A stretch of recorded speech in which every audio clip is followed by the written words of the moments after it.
It's the Big Ten game of the week. 23rd ranked USC, 13th ranked LSU meet in Las Vegas, Nevada to kick off the season in what should be an extremely fun duel in the desert. We've got that preview and much more. Let's get it rolling. This is Big Nation.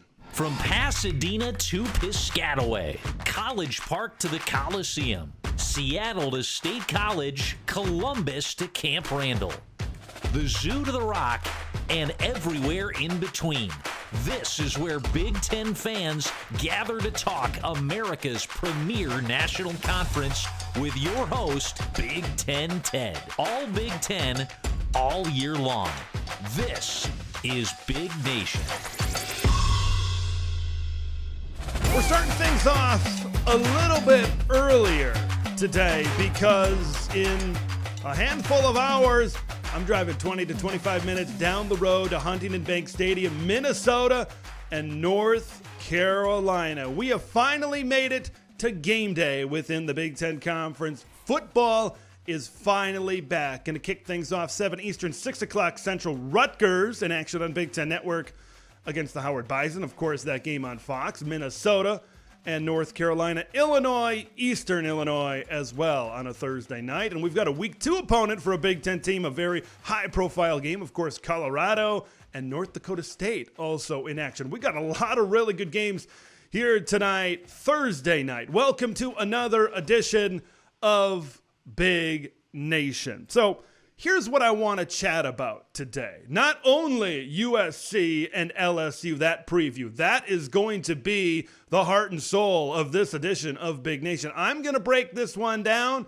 and then I'm going to be talking to Ryan Abraham of USCFootball.com over at 24/7 Sports and their network to kind of go in depth a little bit more on this Trojans and Tigers matchup as well. You know, now that we're mere hours from football games kicking off in the Big Ten Conference, it's time to look back on the offseason. What are some moments? What are some big storylines that not only shaped this 2024 season, but also shaped the Big Ten for beyond this season as well into the future?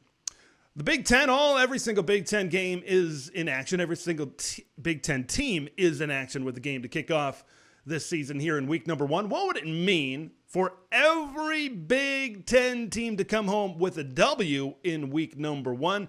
Going to be chatting about that as well. But before I do, it's kind of time to get into some news and notes around the Big Ten. I want to start first in Iowa City. It's not Caleb Johnson. It's not Jess Patterson. It's not Le'Shawn Williams being RB1 on the very first Iowa Hawkeyes depth chart. It is redshirt freshman Kamari Moulton. And there's so many dominoes, I think, that fall out of this decision to put Kamari at the top. So you have 3 running backs that I just mentioned that have all had really good games in and of their own right against certain opponents. Purdue the last couple of years for Caleb Johnson. You look at Le'Shawn Williams last year, great game against Wisconsin. You look at the Iowa State game last year for Jazz Patterson as well, but none of those guys really stepped up on a consistent basis to be the guy, to be RB1 in Iowa City. Kamari Moulton was running some scout team stuff last year. There were flashes. And we talked, if you watch the Iowa preview with Elliot Clough of the Hawkeye Beacon at Iowa Rivals, he mentioned keep an eye on Kamari Moulton in this running back room. Not only did we keep an eye on him, the Iowa coaching staff kept many eyes on him as Liddell Betts, Tim Lester, Kirk Ferentz. They were all very impressed what he brought to the table, and now he's RB1. That just adds that much more depth to that running back room, right? You talk about having those 3 running backs, that depth, right, in the conference like the Big Ten, where you're going to be physical, you're going to go through some injuries. They got 4 guys that can be starting running backs right now in Iowa City. The smoke out of Eastern Iowa right now is that offensive line is gelling together. That offensive line is very much improved, and that this is an offense that wants to be predicated and focused on the run game. I talked about it on Tuesday's show, right? What's a week 1 goal for the Iowa Hawkeyes, for Tim Lester? It's about forming an identity of what you are as an offense. Tim Lester said in his press availability, he wants to run the football. He wants to be a team that is a run-first football team. He says, yeah, in a perfect world, we're going 50-50. But we need to be able to run the football. We need to be able to do that for our offense to reach its potential in 2024. Now, maybe Iowa has that true RB1. He's young. Maybe there might be some growing pains early in the season, but the good news for Iowa, if that is the case, they do have that depth in that room. Tim Lester also in his press availability, maybe comparing a little bit to Aaron Jones when he was able to return for the Green Bay Packers. Of course, Tim Lester was an analyst for the Packers last season. So, hey, that's pretty good company. That's pretty good company to be in. So if Iowa can really get that run game going, I think this offense is going to improve a lot. And if that offensive line is as good as some people say it is, remember, it's been pretty young the last few years. They were thrown into situations as young players to be able to develop. And now they're upperclassmen. And now they're seniors. Can that offensive line be like an Iowa offensive line of old? That'll certainly help that run game getting going early in the season. Let's head to more depth chart news, and let's head to Seattle, Washington for this. Now, nothing was official, but we all basically knew that Will Rogers was going to be the starting quarterback. The first depth chart has been released by Jed Fish and Company, and Will Rogers is at the top right there. Now, when I look at what Washington needs to do to get the most out of Will Rogers, I look at a variety of things. First, you got to play into Will Rogers' skill set. Okay, when you look at Washington last season and the year before with Kalen DeBoer, Ryan Grubb, Michael Penix Jr., and they're cutting it loose down the field, right? They've got a generational wide receiver room that can stretch the field. They can get deep, and Michael Penix can just rear back and chuck it long, and they can make big plays down the field. That's not going to be Washington's offense, all right, for a couple of different reasons. First of all, Will Rogers, that's not really his skill set to chuck it deep. He's an efficient passing type of quarterback, short to medium passing concepts, get the ball in space to the playmakers and let them do their thing. Now, he's coming from that air raid system at Mississippi State, and now maybe a more cerebral type of system, decision-based type of system in this RPO-heavy type of scheme with Jed Fish and Brendan Carroll as well. So it's going to be interesting to see how Will Rogers makes that adjustment over there as well. And then, so you look at that and Will Rogers and his skill set and maybe the offense that he's going to be asked to perform in, and then you look at the big questions up front on the offensive line. Okay, they might be forced to make quick decisions to try to neutralize with maybe some inexperience and maybe some question marks up front on the offensive line that maybe it's certainly not as good as last year's offensive line, the Joe Moore Award-winning offensive line at the University of Washington. But they've got players that can make plays, I think, in the open field, right? They have a Denzel Boston. They have a Jeremiah Hunter, even Giles Jackson, right, who was on this team last year. And I like what we talked about, that RPO game. I love what they have in the backfield, right? Jonah Coleman and Cam Davis here for Washington. So if they can find a way to design their offense maybe around the offensive line, if they have concerns up front, I think the bits and pieces, they fit. They fit in to making those quick decisions, to making those quick reads, and moving the football down the field that way. So, Husky fans, your offense might look a little bit different here this season. Now, on this program, before, I talked about early season easing in of Dylan Raiola. I said, hey, I think they're going to really try to pound the run game. I think they match up well in a lot of these early season matchups at the line of scrimmage, and maybe they'll ease Dylan Raiola in throwing the football down the field. Matt Rhule, though, well, he's got different ideas. No, we're not thinking that way at all. No. I'd rather lose the first game than the last game. So we're not going to ease into it. We're going to play. Yeah, Dylan's going to play. He's going to play the plays, right? When we call drop back, he's going to go back there, take his drop, go through his progression. Just how we want him to play when he's a junior. We're going to start day one that way. We're not easing into anything. Man, confidence. Matt Rhule oozes confidence, I think, by that statement when he's talking about Dylan Raiola. And it's got to excite Nebraska Cornhusker fans a lot when you hear that about a true freshman quarterback says, yeah, we're not going to ease him in. we're going to let it rip down the field, that this is going to be a balanced offense, that, hey, maybe Big Ten Ted isn't our offensive coordinator. It's Marcus Satterfield, right? We're going to be a little bit more balanced. We're going to chuck it down the field a little bit to keep some of these defenses off balance early in the season. And then when Dylan Raiola hears that from his head coach, he's got to think, yeah, he's got to take that confidence, I think, to another level, right? Because Dylan Raiola, I'm sure, is a very confident guy already. And then to be able to hear that from your head coach, that kind of makes you feel that much better that you are going to be the guy within this offense to really maybe take it to that next level. I'm excited to really see what they do with Dylan in the season opener against UTEP and how that carries over to week number 2 in that big time primetime game against the Colorado Buffaloes, because if they can stretch the field with Jalen Lloyd down the field, if they can stretch the field at the tight end position with Thomas Fidone, and then I've talked about the great interior offensive line for the Nebraska Cornhuskers and the depth in this running back room, this is an offense I think that could be very good in 2024. But it's all about the confidence that is oozing out of that soundbite from Matt Rhule and the confidence that is going to be able to transfer over to Dylan Raiola. I have a very good feeling about that. Let's finish our news and notes by talking about the Michigan Wolverines. Now, sometimes you say when you have 2 quarterbacks, you have no quarterbacks. Does Sharon Moore agree? Well, let's find out from him. What's your philosophy on playing 2 quarterbacks? And there's a lot of people that don't like it. Yeah, I've been a part of it. Been a part of it here. Seen it work, seen it not work. So we're just going to do whatever it takes to win. I don't think there's really a yes or no or what's better, what's not. You go back to the years of Tim Tebow and Chris Leak. Worked out pretty well for them. But there's teams that have done it and haven't worked out well. So we'll just figure out what's our best formula to win. I think Alex Orji is just too good of a weapon to leave on the field. And a 2-quarterback system in Ann Arbor, Michigan really intrigues me.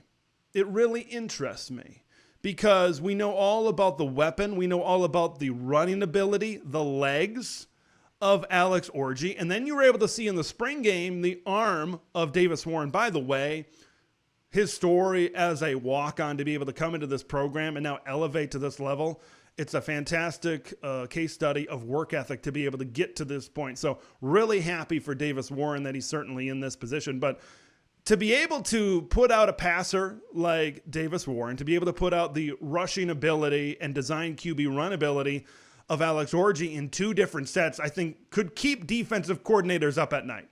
It could certainly keep them off balance because I think a lot of people, they look at it from a broad point of view and they say, look at all the offensive line that you lost. You lost Blake Corum. You lost Roman Wilson. You lost Cornelius Johnson. You lost J.J. McCarthy. Like, you lost all of this on offense. But when you dive into this team, the 2024 Michigan Wolverines squad, what do you see? I think you see an offensive line that, at the very least, is really, really good. It could be great. Will it be elite like it was, winning 2 Joe Moore awards, 2 out of the last 3 seasons? I don't know if it'll get to that level. But from all I'm hearing out of Ann Arbor, Michigan, it is a really, really good offensive line with some good pieces certainly up front. And then Donovan Edwards, right? He's come through in the big games. This is a guy that certainly can be a 1,000-yard back. This is a guy that can certainly lead the Big Ten in rushing. Colston Loveland, like, there are things to work with certainly on this Michigan offense, and a 2-quarterback system could be an interesting wrinkle for Michigan to get the most out of that position as well. Now, they don't need J.J. McCarthy. Okay, they don't need the quarterback to save them on 3rd and 8s and 3rd and 7s and to be able to push the football down the field, right? This is an offense that needs to be like 2016, Wilton Spate, and 2021, Cade McNamara. Those are the numbers. That's the type of production. If they can lean on the run game, if they can lean on one of the nation's best defenses on the other side, this is a team that can win 10 games with that formula. I truly believe it. I truly believe it. So a 2-quarterback system at Michigan. Will it go the entire season with 2 quarterbacks? That remains to be seen. And I'm very curious if they go that route.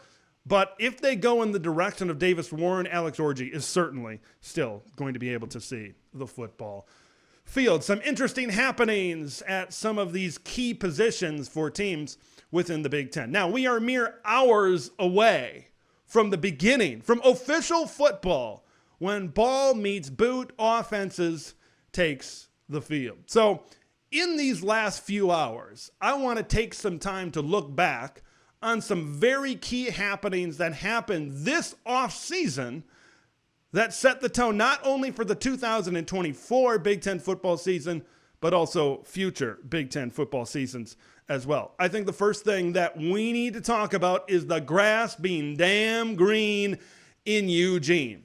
When Nick Saban retired, there was a earthquake effect right through all of college football. Of course, those two tectonic plates coming together.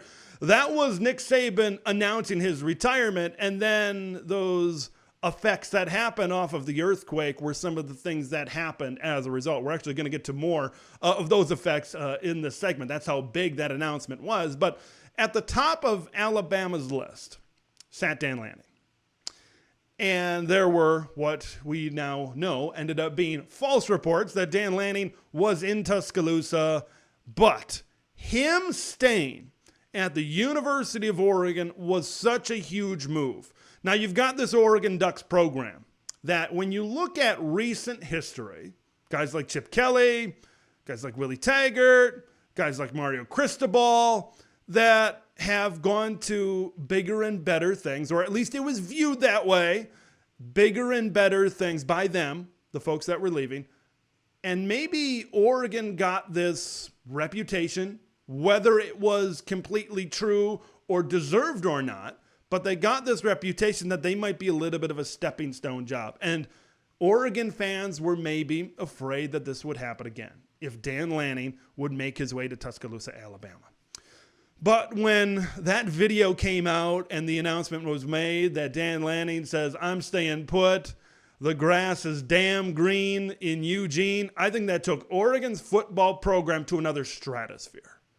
Okay, it installed that one of the best coaches in America is turning down a 20-year dynasty that Nick Saban built and success on a platter in the SEC. And he's saying, nope, I'm staying with the Oregon Ducks. So Oregon not only gets that boost by keeping one of the best coaches in America, of course, moving to a Power 2 conference in the Big Ten, going to be playing some bigger and badder matchups on a yearly basis on that schedule. This result, Dan Lanning staying in Eugene, took Oregon to a Tier 1 college football job.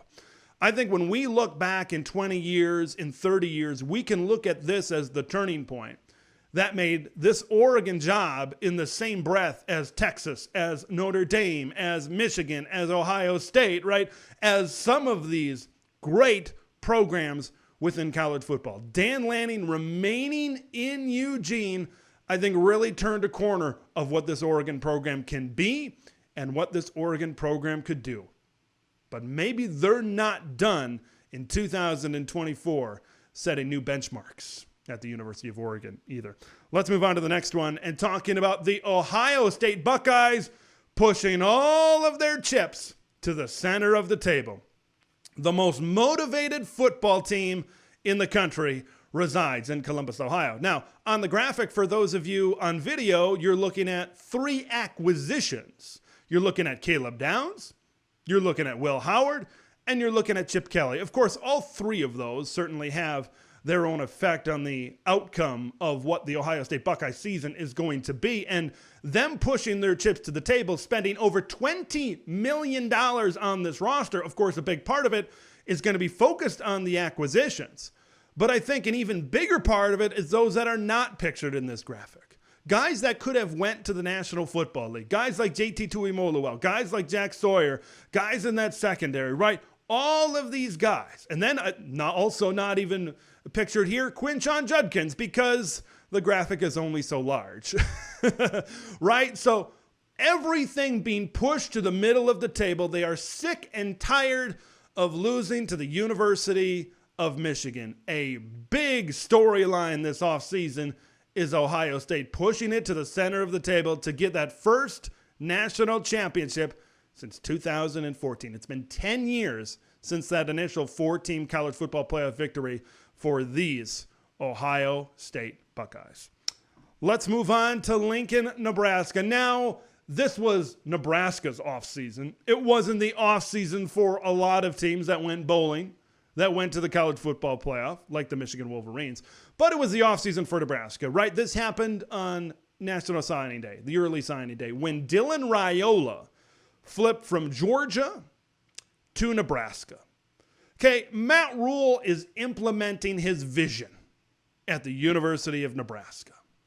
And in order for him to get that success like he had at Temple, to get that success like he had at Baylor, right, that 11-win season in 2019 with the Bears in the Big 12, to be able to get to that level, when you're at a Power 2 school, you need a quarterback to build around. And being able to flip a 5-star from the best of the best program and the best of the best coach in college football. Now, of course, the legacy factor at Nebraska certainly helps. Having his uncle on staff certainly helps as well. But when you look at the future of Nebraska football, and to be able to get back to that 9-win level, to be able to get to that 10-win level, right, this is Nebraska after all. This fan base, whether some view that as delusion or whether it's realistic or not, this fan base expects we need to be in the Big Ten championship conversation. We need to be in the college football playoff conversation. In order to do that, you needed to go out and you need to be able to get a quarterback. You needed a piece to be able to build around. This is that piece. This is the proof of concept. This is the proof of the vision of Matt Rhule that say we can bring in great talent. When this happened, I said this isn't going to be it. Nebraska, they might not sign every 5-star kid, but they're going to have their hats on the table. They're going to be in the Final 3. They're going to be in the Final 4, and this is going to boost this program. Now, they still need to win on the football field. They had a hat on the table when 5-star offensive tackle David Sanders was choosing his school. Now, David Sanders eventually chose Tennessee, but being in that battle will help the image of this Nebraska football program. Having a quarterback, right? Hasn't exactly been QBU at Nebraska. Having a guy like Dylan Raiola and having that piece, having that face of the program is something that I think could flip Nebraska to what they've been, to what they could be, and maybe most importantly, what the fans in Lincoln think that this program can be as well. Biggest offseason moves and storylines and moments is not a team. It's a conference-wide connection with the other big bat in the room, so to speak, the other big piece of lumber, and that's the SEC. In the spring, the Big Ten and the SEC formed an advisory committee with each other, right? The unholy alliance. Well, don't call it an alliance because you go back to the Kevin Warren era of the Big Ten Conference, and that's when you had the alliance with the ACC, the Pac-12, and the Big Ten. Like, they wanted to form a voting bloc to try to counter the power that the SEC had. Now, you enter Tony Petitti as the commissioner of this great conference, and now he looks around at the situation. He looks around at the ever-changing landscape of college athletics and says, well, hey, Greg, why don't we just work together? We're more similar than we think. We're more similar than we are different. We're the two biggest earners in college sports. We house now, with this latest round of realignment, we house the biggest and the baddest brands in college football. If we work together, we are stronger together, and we are going to be able to control the future of the sport. For those of you on video, the background is a shot of the college football playoff logo on the field at the latest college football playoff. There's a reason for that. It's because these two teams, now that they are working together with presidents, chancellors, athletic directors, etc. in that room, they control the future of the CFP. There have been rumors, and there is almost an expectation at this point that the college football playoff is going to expand from 12 teams to 14 teams. Why do you think the Big Ten and the SEC wants that to happen?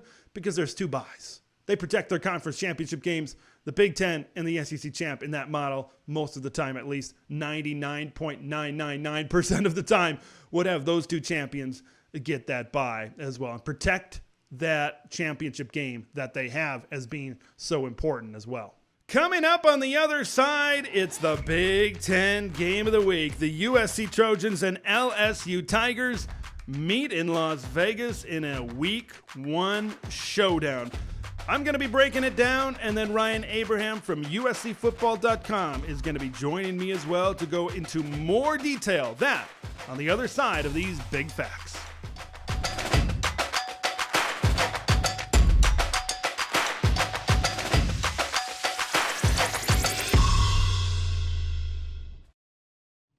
All right, now things are about to get real spicy. It is the Big Ten Game of the Week. This is the game that I am most excited about. A battle, the only Big Ten battle, featuring a ranked opponent versus a ranked opponent. In Sin City, the number 13 LSU Tigers will battle the 23rd ranked USC Trojans. You know, the more I research this football game, the more I dive into this matchup and really break this one down and start to dissect it a little bit, the more interested I am in this one. And the more mysterious maybe this game really becomes between these two teams that are mirror images of each other. I've been calling it the Spider-Man meme of college football games. These are the two schools that have produced the last two Heisman Trophy winners. Both of these defenses were terrible last year. Both of these teams have completely retooled their defensive coaching staffs. Both teams have quarterbacks that have waited their turn in the era of the transfer portal, where they had transfers that jumped above them, and now they've waited their turn to become the starting quarterbacks for these respective great programs. I could go on and on and on about the similarities between Lincoln Riley's USC Trojans and Brian Kelly's LSU Tigers. And those similarities and what they've done to try to get ready for this game makes this game just so fun to break down. Now, there's one particular matchup that I have my eye on, and USC's got to find a way for LSU to not completely dominate in this particular matchup. I want to first start with the LSU offensive line. On3, Power ranked the top 10 offensive lines in college football during the offseason. You know who's number one? These LSU Tigers. A big reason why is they have 2 first-round draft picks at both tackles. Will Campbell on one side, Emory Jones on the other side. Not just that, they returned 4 of the 5 guys on this offensive line that protected and run blocked, right? Because Jaden Daniels rushed for over 1,100 yards last season. They did all of that for the Heisman Trophy winner last year. You look at the middle of this offensive line, guards Miles Frazier and Garrett Dellinger also return up front. It's only center where they have to replace somebody up front. Now, when you look at the USC defense, of course, this is a defense that's coming off a lot of problems from last year. But you start to look at this particular football team and what the weakness of this defense is, it's the defensive front. Outside of Bear Alexander, there's some questions about that starting line, and there's some certain bigger questions about the depth on the defensive line as well. Once you start to get outside of Bear Alexander, you know, you get Gavin Meyer, who transferred in. You get Nate Clifton, who's on this team and in the middle as well. Like, these are question marks, how they're going to be able to go head-to-head, toe-to-toe, face-to-face, nose-to-nose, mask-to-mask, with an offensive line like the LSU Tigers. In the media availability this week, Will Campbell was talking about, he was not pulling any punches. He's saying, we're going to be physical. We're going to run the football. All right, so USC has to find a way to combat that. Look, you're not going to stop them from road grading and getting theirs on the ground. I look at this USC front. I look at this USC attack. Even though Danton Lynn did a great job last year putting pressure on the quarterback, he had the highest drafted player in this past year's NFL draft, Liatu Latu. He had really good talent rushing the passer over there at UCLA. In USC's very first game, I just don't see that front group putting a ton of pressure on Garrett Nussmeier, racking up something like 4, 5, or 6 sacks in this game. Not saying it can't happen. I just don't see it the way this matchup really breaks down right now. So what does Danton Lynn have to do? How can he combat that? Of course, you're not just going to surrender the line of scrimmage to the LSU Tigers. Well, I think you need to get creative in your front, right? You need to put 2 guys on the line of scrimmage, 3 guys on the line of scrimmage, 5 guys, right? And if you look back at D'Anton Lynn and what he was able to do at UCLA, there were multiple times where he put a different number of guys up there on the defensive line. So you've got to try to confuse LSU up front with different defensive fronts, different stunts, different packages up front, and who exactly is up there as well. So nothing is the same, because what they're seeing from USC, I think, is a little bit different.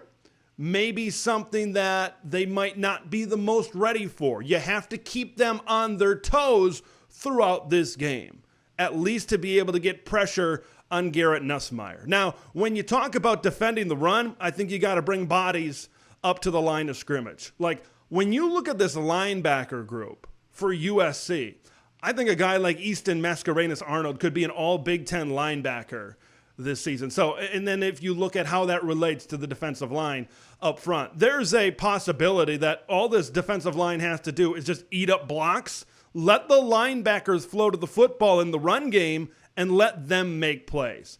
Because you just can't have LSU dominate. You can't have LSU rush for 250 and 300 and just pound the rock and pound the rock and pound the rock. Look, you're not going to completely stifle them. Their offensive line is just too good.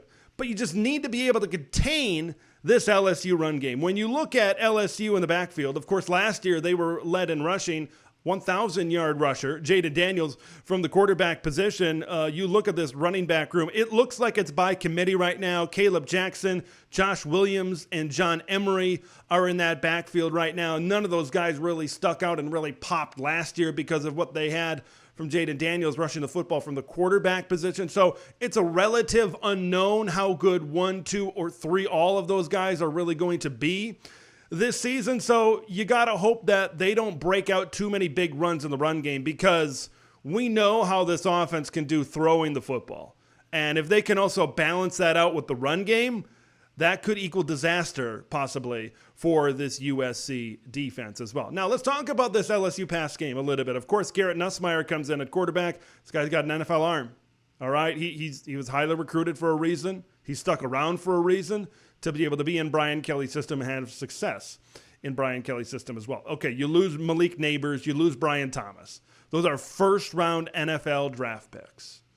Just about any year, you're going to take a step down at that position, in that room.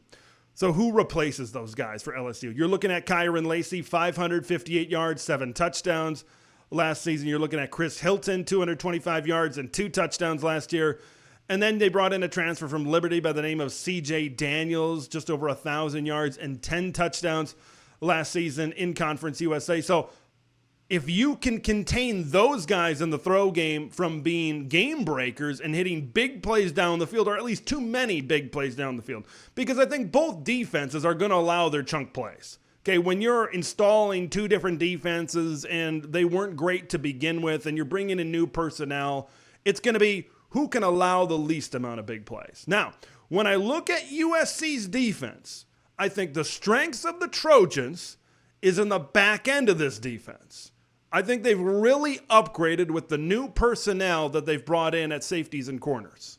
You look at Kamari Ramsey coming over from UCLA. You look at John Humphrey coming over with D'Anton Lynn from UCLA, very familiar with this scheme as well. Achille Arnold coming over from Oregon State, also at safety. So they have upgraded that room to Carlos Nicholson coming over from Mississippi State, a long athletic type of body frame over there that can get in passing lanes and disrupt some passing lanes as well. So I've got confidence that this USC secondary can cover these LSU receivers. So it all depends on this pass rush, because if Garrett Nussmeier has all day to sit back there and throw the football, these guys are going to get open, right? When you're facing a team from the SEC, right? When you're facing a team from a Power 2 conference, it's tough to hold your coverage for 3 seconds, for 4 seconds, for that long. So there's got to be some sort of pass rush. That's what I was saying, is D'Anton Lynn has to scheme it up.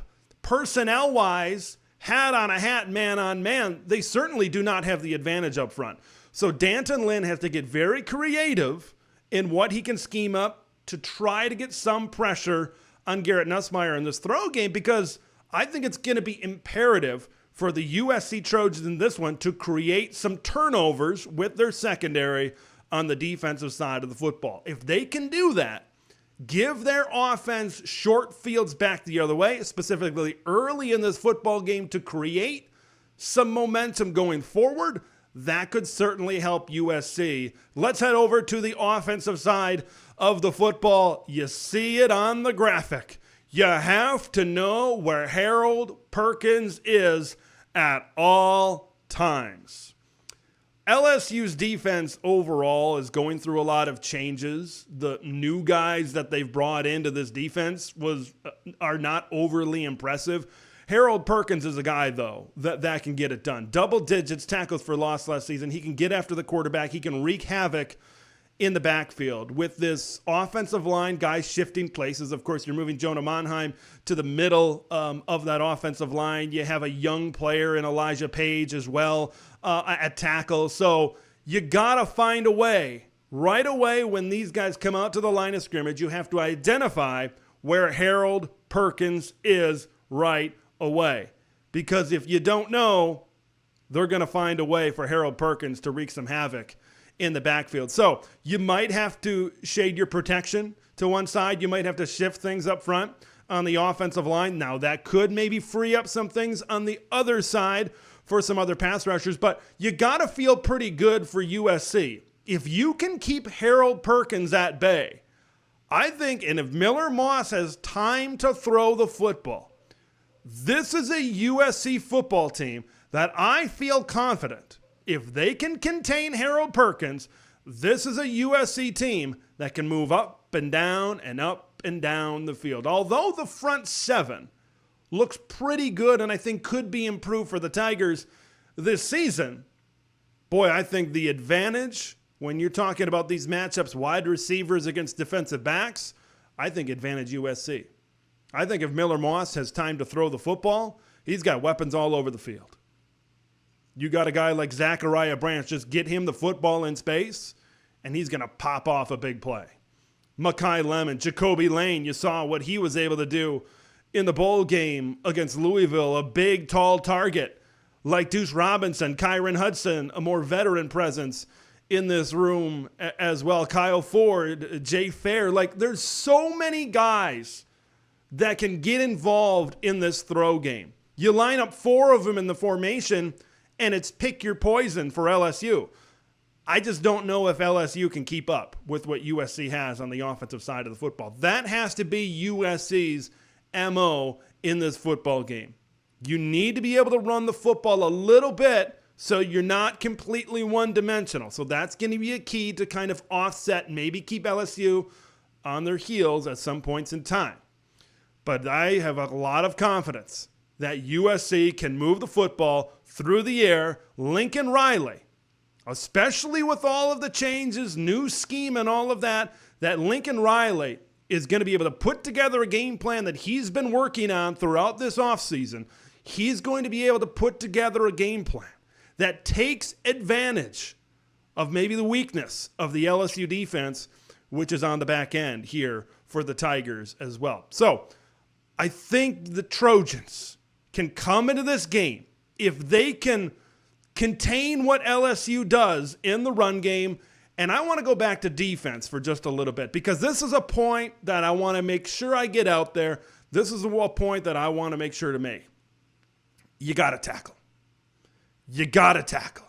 You got to wrap up. If you get LSU into third downs, I've been making this comparison here for the last week. You get them into a 3rd and 7, they throw a short passing concept for 4 yards, and you get them in the open field, you got to find a way to tackle.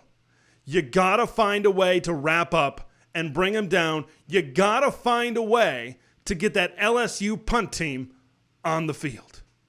Because so many times during an Alex Grinch defense, right, they were out of position one to begin with. And I think Danton Lynn will have these guys lined up correctly. I think we saw that with Tony White at Nebraska. Like the jump you can make when you're just lined up and in the proper spot when the ball is snapped. So you combine that with being in position and being better tackling. They were even tackling better in that bowl game against Louisville. They got better even before D'Anton Lynn got there when Alex Grinch was fired. So if they can be in the right spot and if they can tackle, get that punt team on the field, a bend but don't break mindset, those could be the little things that the USC Trojans need to be able to do to come out on top in this football game with a victory. I cannot wait for this matchup in Las Vegas between the USC Trojans and the LSU Tigers. So you've heard my stance on this football game, but we're going to go just a little bit deeper into this thing as well, which means we welcome in a guest. Ryan Abraham from USCFootball.com, the publisher over there, a part of the 24/7 Sports Network. So this is obviously a huge game to kind of kick things off first year in the Big Ten, right? There's a lot of excitement here, Ryan, coming into the season for the USC Trojans. What would a win in game number 1 over a good top 15 LSU team, what would that tell you about where the direction USC football is going here in this season for Lincoln Riley? I think it would be obviously really important. You want to get a win in that opener. LSU's had some problems playing some tough teams in their openers, losing their last 4. And USC's played more of the tomato can kind of games and maybe not looked as good. Last year, struggled a little bit with San Jose State. But I think it's most important if you're looking for the long-term health of this team, you want to see some of the things like the offense not dropping off as much as you might expect from losing Caleb Williams. And the defense getting significantly better, bringing in a new defensive staff. And it's funny, LSU's kind of looking at the same thing. So I think the result's important, but in this new era of college football, expanded playoffs and all that, and USC schedule is really tough, you could lose an early game and still really not be out of things, certainly in the Big Ten race because it's not a conference game. I think if USC loses like a close one, but they look good on defense, it looks like the offense is going to be pretty good, and maybe some bad special teams play or something cost them the game. I wouldn't be too crying over spilled milk or whatever with that one. I think it's really seeing all that work that they did in the offseason with the bigger bodies and the better defensive staff and scheme and all that pay off. And if that's the case, I think it sets them up pretty well for the rest of the season. So it's important, but a lot of people aren't expecting USC to get a win here. So it would be big, but the more important to me is just like having a good showing that this team has improved from last year. Exactly. We don't want a repeat of that Alabama game nearly a decade ago, even though that USC team did finish pretty strong that year. So maybe they'll take the finish, but certainly not the start. Being competitive might be the key. You mentioned defense, and I want to talk about the defensive side of the football because we were just talking about what this team, they have to look good in this first game to really see those signs of progress. What do you need to see from this defense in this particular game, which should be a pretty good LSU offense? What do you need to see from this defense to show that, hey, they've made progress in D'Anton Lynn throughout fall camp? I think it starts with the tackling. And even before D'Anton Lynn took over, we saw in the Holiday Bowl this team tackle a lot better with a lot of the same guys. And I think some of it had to do with Alex Grinch's scheme. It was one of those things where guys weren't just in the wrong position, but they didn't know what they were supposed to be doing. You would see them looking at a wristband as the ball's being snapped, trying to figure it out. And for whatever reason, that was happening early in the season, and it kept happening the entire way until Alex Grinch got fired. So some changes needed to be made. So even in the bowl game, without a new scheme, you saw better tackling. I think it starts with that, but if you listen to some of LSU's players this week, I mean, they've made no secret about their desire to run the football on USC. And I think it's going to start up front, but just, it's not just the defensive linemen coming in playing well, but the linebackers who haven't been productive over the last couple of years, filling the right gaps and, getting their fits right and being able to stop LSU from getting a lot of success on first down and making their offense and Garrett Nussmeiser work easier because it's 2nd and 2 instead of 2nd and 8. And I think that's going to be really the key. You got to tackle well, but I think stopping the run, which is an age-old football thing that you don't talk about as much now. But for USC, you can't get pushed around like that. And the Washington game last year, Michael Penix throws the ball over the field, right? Washington ran all over USC, and that wasn't their thing. They have to stop that, especially against an LSU team that's really going to try to run the ball. Okay, so I want to focus on that for a minute since you brought it up. You mentioned that this LSU team, they've been talking about how physical that they want to be in their media availabilities this week. And, outside of Bear Alexander, this is a defensive line that they've got a lot of proving to do. Let's just put it that way. What can D'Anton Lynn, what can this defensive line do to at least try to contain what LSU wants to do in the run game and trying to be physical up front? Yeah, and they got LSU, if there's a lot of similarities with these teams, but LSU's got experience at both tackle positions, and both are probably going to be high NFL draft picks. So that's going to put a lot of pressure on USC's defensive line. They needed to add some beef in the portal, and they just weren't able to. They bring in Gavin Meyer. That we're hearing a lot of good things out of Wyoming, but he was a rotational player there. Nate Clifton comes in from Vanderbilt and added like 25 pounds of muscle on there, and he's going to probably play inside too. So they've moved some guys around, trying to get some help around Bear Alexander, because you're going to have to go deep and you're going to have to rotate guys. But I think they're going to rely on some of the edge play. Jamil Muhammad, came in last year, and I think he was a really good piece for USC. But a young player like Braylon Shelby, they just felt really good things about him coming off the edge and what he's going to be able to do. So I think pieces wise there's some unproven talent, and it's not going to be as deep as you would like. It's schematically, I think, what D'Anton Lynn brings. Now, he had some great defensive linemen last year at UCLA, but they were pretty bad with those same players the year prior to him getting there, and they were number 2 in the country at stopping the run. So I think some of his schemes seem to fit well in the college football world, and it's amazing because he comes in from the NFL, and sometimes there's a transition when you go from trying to coach grown men that are getting paid lots of money. I guess you're coaching younger grown men that are now getting paid lots of money. But I think he did a really good job of stopping the run, and I think USC's hoping that he can kind of repeat those results at the other city, and the other college in Los Angeles. So you've got 2 quarterbacks that have waited their turn, Miller Moss and Garrett Nussmeier. These 2 programs have had the last 2 Heisman Trophy winners, right? When you look at LSU, when you look at USC, I think in the past couple of years, people knew what they were going to get. Now there's a lot of newness. Of course, we're talking about USC here and the Trojans. What's one guy on this team that maybe people don't know as much about? People have heard of Miller Moss in that bowl game. Zachariah Branch is certainly a high-profile recruit as well. But what's maybe one name that people don't know as much about that could be an X factor that could really break out here in Game 1? Yeah, I think if you look at that bowl game, they didn't play well on the offensive line all last year, and it just didn't seem to gel. They bring in the true freshman Elijah Page, and he comes and plays left tackle and did really well, enough so that they moved Jonah Monheim, who could have went to the NFL, to the center spot, and he's going to be USC's left tackle. He's a redshirt freshman. He's a monster of a man. My colleague Chris Trevino tweeted out a picture of him, and it kind of went viral. Just guy walking out of the tunnel. I mean, he didn't look any bigger than we've normally seen him, but for whatever reason, maybe there's perspective, he looked great. I think he's going to be one of the most important players for USC, protecting Miller Moss's blind side and just being young and an important part. They're not very deep on that offensive line. They got some young players, guys that came in his class and the class before, that they might rely on, but they would really like guys like him to kind of step up and be a rock solid part of that offensive line. So I think he's one of them. There's a lot of guys on defense, but I think there's depth all over the place. And if one guy doesn't perform, another guy can come in. So I think but I don't know if there's any replacing Elijah Page. He's going to be really important for USC, holding down that left side of the offensive line.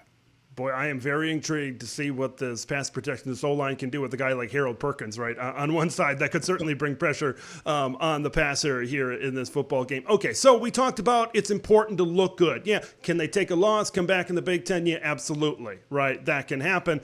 But we're focusing on a victory, right? We want to see a Big Ten. We want to see a USC victory right out of the gate, of course. If USC has to do one thing, what's that one thing that they have to do against LSU to get out of a W in Las Vegas?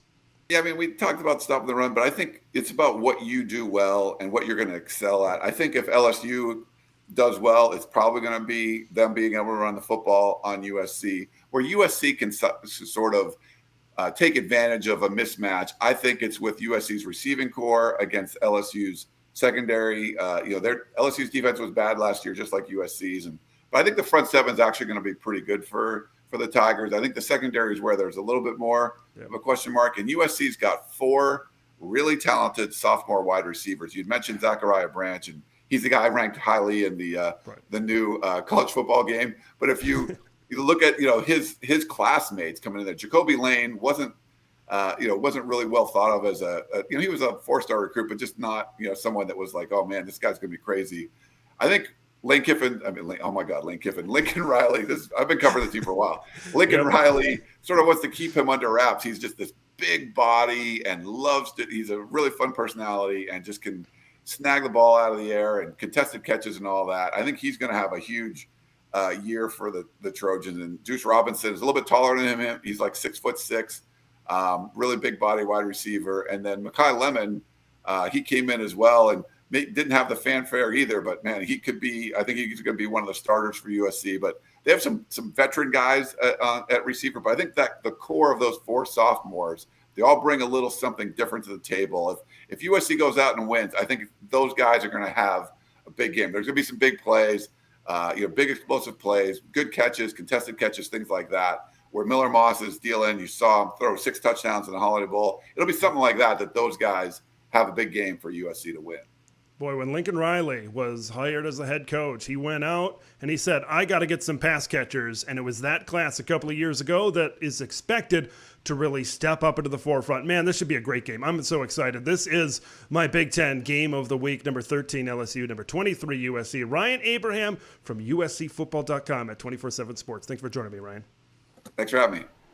The Pac-12 started off with a bang last year, winning all 12 non-conference games. But what if the Big Ten goes 18-0 in week 1? What kind of message would that send, and what would be some of the effects? We tackle that next after these big facts.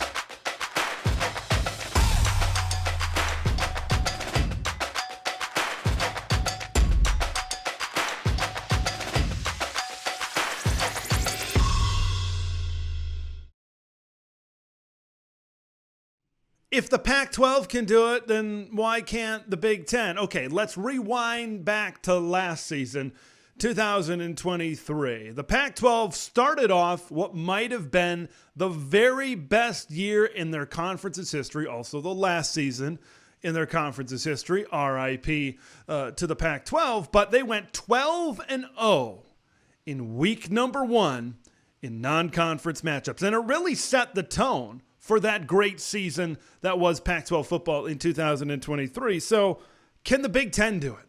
Can the Big Ten, now they've got 6 more teams, right? So we've got more chances to maybe take 1 or 2 or 3 or multiple L's in week 1 of the season, but can the Big Ten go 18-0 for the sheer amount of teams? And of course, when you have more teams, you have more opportunities and more variables. And when you have more variables, different things can happen. But what would an 18-0 week 1 mean for the Big Ten Conference? Well, first things that I want to really zero in on are maybe the big games, the games that we have covered this week on Big Nation. Of course, the biggest win and I think the biggest domino effect of going 18-0 would be how people nationally would react to a USC victory over LSU.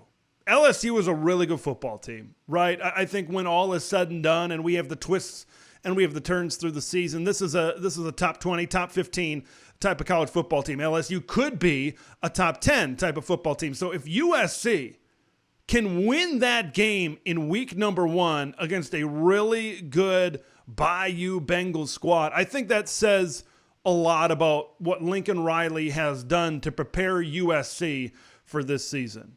And I think if he's able to get that done, this USC team is a top 15 to 17 team, maybe at minimum in the country at that point in time, depending on what happens in the rest of week number 1. And all of a sudden, I think now USC is on a lot of people's radar all of a sudden. Because if they can follow that up with a win against Utah State, all of a sudden, and they got to bye after that, all of a sudden, they go into that Michigan game, and all of a sudden, I think that game's got a little bit more cheese on it than it did before. I think as we sit right here, right now, just hours before we kick things off here tonight, I think and I feel this way too, and I predicted it in my predictions, that Michigan is a bad matchup for USC.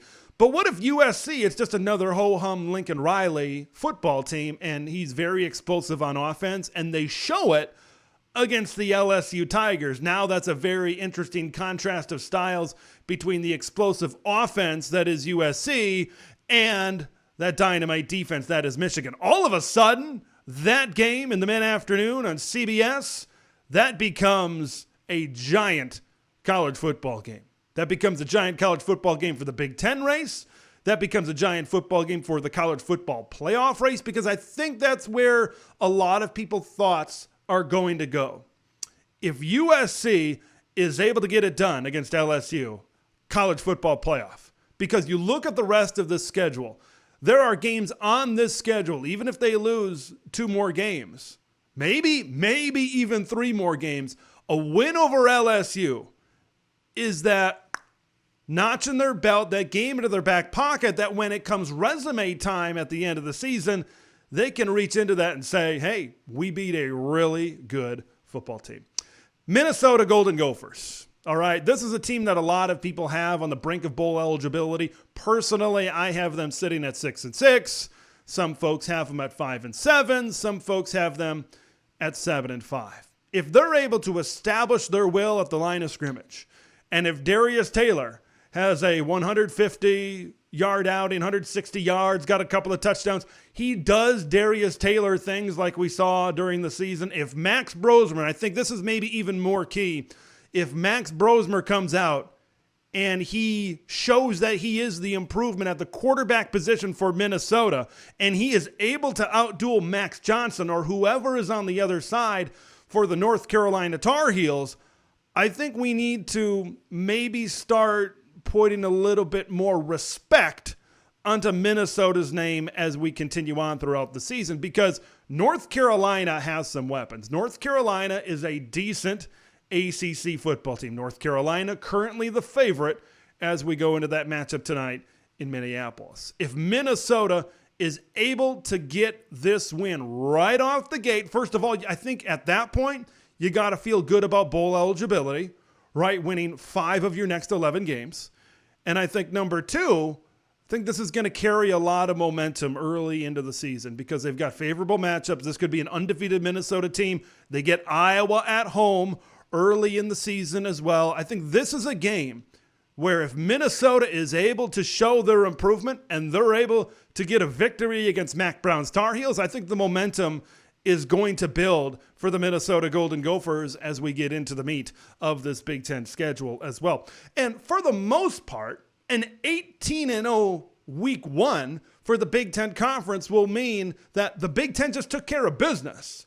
Okay, and I think a lot of it determines of how each team looks, right? That's going to determine, right, if Wisconsin plays a 1-possession game but they win against Western Michigan, well, all of a sudden now there's some concern. But if Wisconsin wins 42-3 over the Broncos, now that's a little bit of a different story. And that offense looks humming, so I think of it, a lot of it depends on how teams look in week number 1. But when you have this many teams and you avoid even 1 loss, I think that shows the depth of your conference, that they can avoid a week 1 upset. Like you look at Northwestern against defending MAC champion Miami of Ohio. That's one of those avoiding upsets in week number 1 that an 18-0 record, that story would really tell. That's a tricky game, I think, for the Wildcats to start things off as well. So if you can get those kinds of wins and then everybody else takes care of business